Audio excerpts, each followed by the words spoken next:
बोली छठी मैया की जय।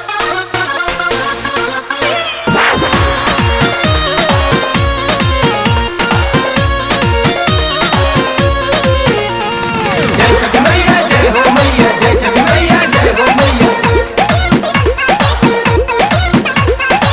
मुंह फूला के डाके दादी से लुका के अपन कहता में मजबूरी के मुंह फूला के डाके दादी से लुका के अपन कहता में मजबूरी के नन्हा का डेराइल पड़ा कसपिया पाकिट मांगा दो छुरा छुरी के नन्हा का डेराइल पड़ा कसपिया पाकिट मांगा दो छुरा छुरी के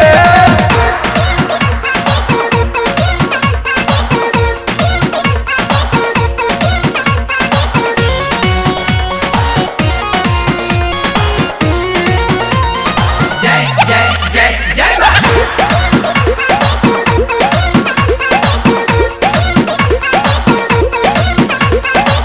एकरा तो कुछ भी नहीं भावे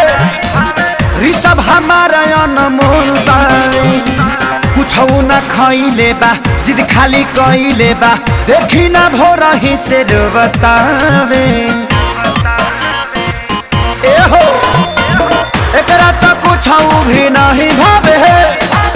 ऋषभ हमारा अनमोल बावे कुछ न खाइले बा जिद खाली कइले बा देखी ना भोरा ही से बतावे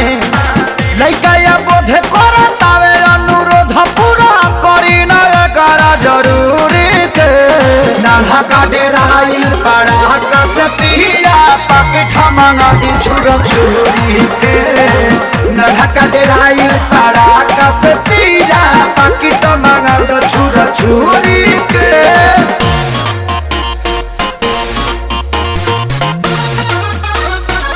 जय हो छठी मैया, जय हो छठी मैया, जय हो छठी मैया, जय हो छठी मैया।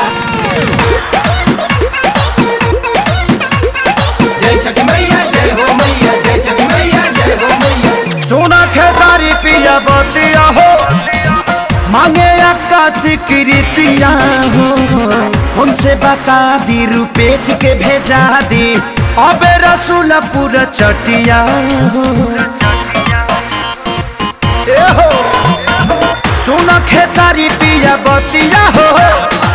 मांगे आकाशी कृतिया हो तुमसे बता दी रुपेश के भेजा दे अब रसूलपुर चटिया हो खुश होला मन देखी लइकन के रहन अब करी कदर दी हजूरी के नन्हा का डेराला पड़ा कसपिया पॉकेट मंगा दी छुरा छुरी के